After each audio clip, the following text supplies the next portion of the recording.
All right, everyone, since everyone's using the term incel and some of them I'm not sure even 100% understand it, it's sort of like MRA versus MGTOW or something.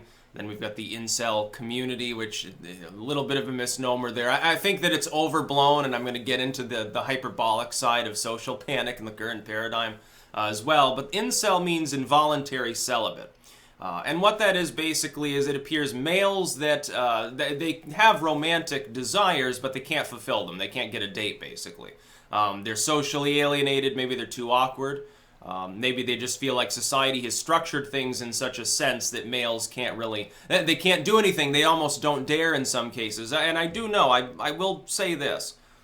Legally speaking, it is more dangerous to be a male and attempt to date than it is to be a female. Yes, because of societal standards. I'm not going MRA on you. I don't believe in that sort of thing. I have no problem in my own personal romantic maneuverings, maybe. But yeah, legally speaking, if you look at the way the courts work, there are some legitimate complaints some MRAs actually have. I don't go MGTOW, but the MRAs, insofar as their first wave wanted judicial reform. Yeah, essentially some of their claims were true, statistically speaking, on alimony, on things of that nature, yes. Here's the thing, though. Here's my big takeaway from the incel stuff. Here we have yet another example of what happens. In this case, we don't have a government or a tech firm maybe trying to suppress people. We have an example where society, because of the way its culture is structured, has shoved males to the side in some cases. A male who is socially alienated, very awkward, or you know, for whatever reason, they're just not romantically with it. Society has said they are cringy, made jokes about them, and discounted largely their complaints about society. As opposed to maybe if a feminist publication comes out and says similar things, oh, well, why can't I get a date because I'm 400 pounds of beauty or something? That's taken seriously. Yes, there are people that laugh at it, but mainstream culture considers it not PC to actually joke about that. But if you joke about the cringy male who can't get a date, it's a trope within Hollywood. It's quite literally a comedic trope within movies, within comedy movies. So we've got a situation here because of the way culture is operated. We've got an echo chamber forming. Therein lies the danger. Now, as far as the hyperbolic side of this, I don't believe that there's an incel uprising. That's a joke on 4chan. You're probably hearing it. I'm sure it's metastasized to sites that I don't use. I'm sure it's on 8chan by now and others, which is fine. You don't take things too seriously when you see them there. You should see some of the green text stories people tell. Most of them probably aren't actually true. Oh yeah, this one time I was out with my dad at the beach, and we found pirate treasure, and then the CIA showed up, and they took the treasure away, but they gave me $100 to keep quiet.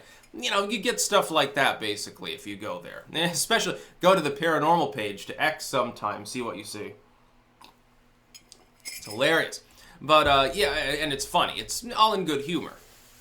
But I would say, on the hyperbolic side, I don't believe that there are as many people that are that socially alienated. It's sort of like MGTOW. Claims large numbers and huge growth and all these wonderful things. I'm not really seeing it. There are plenty of MRAs, not without good reason. Just like there are plenty of people who, misled, though, on statistics as they may be, earlier wave feminists who are like, well, women are still mistreated. Okay. You might be better off going to Saudi Arabia to protest, but, okay, at least you have some sort of grievance that goes beyond males should be castrated. As far as the incel stuff, I don't think that it's as common. This idea that it's breeding violence, well, society needs to understand one thing, and it already has made this mistake like with the alt-right. The alt-right starts off as a bunch of frog meme posters. What happens when it begins being suppressed? It becomes a more violent, potentially violent. I know that, most alt-righters don't go around punching people for being commies or something. You see more of that on the other side with an Antifa echo chamber. Most people, they're not, but it becomes more fervent when you suppress a movement that's already alienated. It's literally being sprung forth from social alienation. The early wave of the alt-right, what is it? It's a bunch of people who feel alienated by the U.S. political establishment, essentially. It's not all, a bunch of white nationalists. It's more expansive than that. But once you begin suppressing it, it becomes less expansive. It's like if you take nuclear material and compress it. Get it closer and closer to criticality. it can become dangerous. A group that's primarily composed of peace-loving people can become quite warmongering and bloodthirsty if you censor and suppress and put it under constant pressure. What we've got today, in US culture as well as Western culture in general, is a situation in where constant suppression is being applied to large swaths of the population.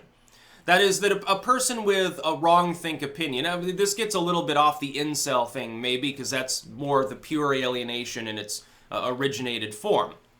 And we're talking about ideology, something someone believes in. If they have the wrong opinions, they are not only are they deplatformed from their job, they're kicked off of financial services, they're kicked off of social websites, they're literally deprived of every aspect of life that craptivist vigilante mobs can deprive them of. That is dangerous. It is much better to leave them be and let people like myself attempt to modulate these groups through debate and through conversation.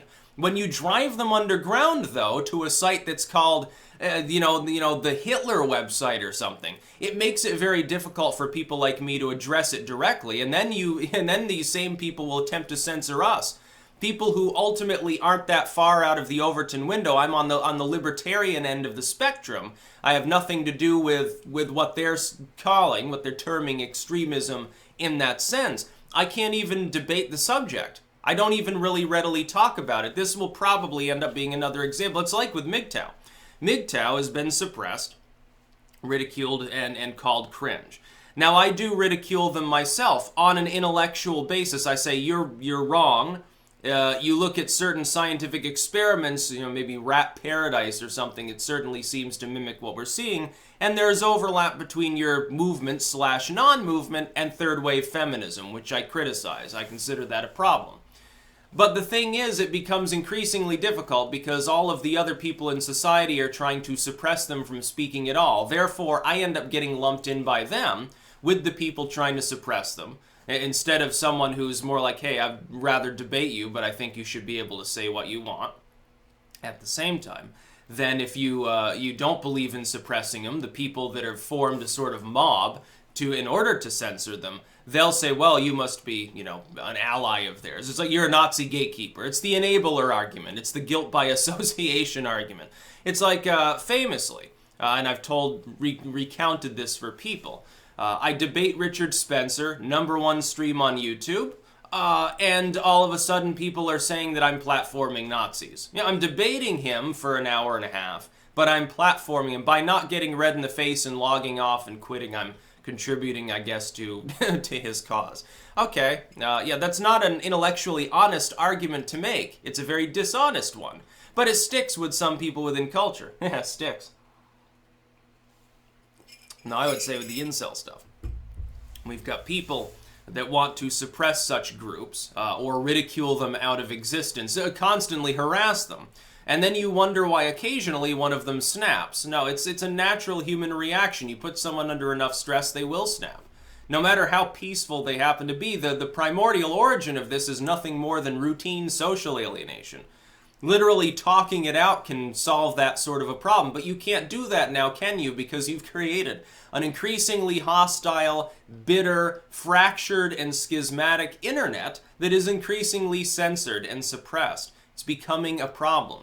And this is just one, symptom of it. It's just one symptom of the danger of suppressing groups into being an echo chamber. It's just one. The alt-right shows aspects of that. I would say parts of the new right at this point are having that issue. Parts of the left too, the progressives are socially alienated. Of course they are. That's why you've got people waving like communist flags right now instead of talking about how they want to eat Ben & Jerry's and legalize marijuana. They've gone a bit further to the left now, haven't they, in the last couple of years? Why do you think that is? Because they are constantly harassed by neoliberals. Look, you go to any of their websites, you go like Democrat-friendly websites. All it is a bunch of Clintonians talking about how much they hate Bernie Sanders, progressives can't win, fuck the youth, essentially. I'm not surprised that they're socially alienated. The same thing happens with other groups too. It doesn't have to be political. This is not a political front. But I guarantee it'll be likened to one. I guarantee that anyone criticizing will say, oh, so this is basically the lonely neckbeard part of the alt-right or something like that. Well, no, it won't be, but that'll be an interesting stereotype. And stereotypes are never universally applicable, and there's the problem. The right makes this mistake too. When they talk about crime stats or something, okay, yeah, the statistic stands. Individuals apply. An individual and a group are not the same thing. It's the same argument that's made for white privilege or any of these other, fallacies that are thrown around like garbage constantly by the left. The right does the same thing. But on the incel thing, there's no, as far as I know, there's no authentic like uprising of virgins. So I don't think you have to worry about that. But you do have to worry about the occasional act of violence if you attempt to continuously alienate segments of your society. It is dangerous. What we need is more open dialogue.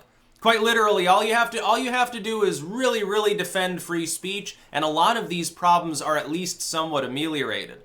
It's really that simple. We have to crack down on corporations that are abusing their user bases. That's one of the biggest things we can do. That's about all. Peace out.